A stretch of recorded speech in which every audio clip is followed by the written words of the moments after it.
C'est un dédale poussiéreux, fait de milliers de petites habitations préfabriquées. Plongé dans cette inhabituelle brume de sable, le camp de Zaatari n'en est que plus impressionnant. C'est le plus grand du Proche-Orient. Près de 100 000 réfugiés syriens, l'équivalent d'une ville française comme Nancy ou Caen. Par grand beau temps, comme sur cette photo, on mesure son aspect tentaculaire. En voici l'artère principale. Les réfugiés l'appellent les Champs-Élysées. 1 kilomètre d'échoppe et un glacier à succès. Il fait très chaud, une petite glace, ça fait du bien. 15 centimes d'euros le cornet. Il y a des magasins pour l'alimentation, le nécessaire pour la maison, les produits de beauté. Tu trouves tout ici. De tout jusqu'au plus insolite, cette boutique de robes de mariée par exemple. Robes de mariage, de fiançailles et ici de gala. En location pour 20 euros les 24 heures. Les gens veulent une vie normale, même s'ils sont loin de leur maison. Il faut bien continuer à s'offrir de bons moments. Car la vie est loin d'être facile dans ce camp où tous les réfugiés dépendent de l'aide humanitaire. Surtout quand il fait 42 degrés et que les habitations n'ont pas de climatisation.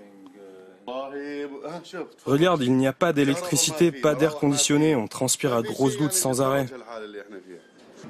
Améliorer les conditions de vie, c'est en partie la mission de Caroline Avant. Il y a un service de collecte des déchets, il y a des hôpitaux, il y a des écoles. À 31 ans, elle est notamment en charge de l'approvisionnement en eau. 35 litres par habitant et par jour, quand nous en consommons en moyenne 150 en France. Alors pour plus de confort, l'ONG construit des réservoirs géants. Celui-là est quasiment fini, donc là c'est là où il va y avoir tout ce qui est les pompes, etc. Donc ça c'est pas encore tout à fait fini. Et là on va finir à la fin du mois à peu près. Car le camp pourrait avoir une durée de vie d'au moins 10 ans. Alors on construit en dur, il faut investir à long terme. Plusieurs dizaines de milliers de réfugiés vivent ici dans le camp de Zaatari depuis plus de 3 ans maintenant. Alors l'accueil massif de migrants syriens en Europe ces derniers jours a forcément réveillé chez certains les espoirs de départ. Dans la boutique du barbier, l'Europe est sur toutes les lèvres. Moi, je suis trop vieux pour aller en Europe. Mais les jeunes s'en iront pour avoir un avenir. La Jordanie nous a bien accueillis, mais ce n'est pas un pays riche. Alors il faudra bien aller chercher une vie meilleure ailleurs. Un peu d'argent, de l'éducation pour les enfants. Les 12 arrondissements de Zaatari se videront-ils progressivement des candidats à l'exil? Il faudrait pour cela obtenir une autorisation de sortie très rare.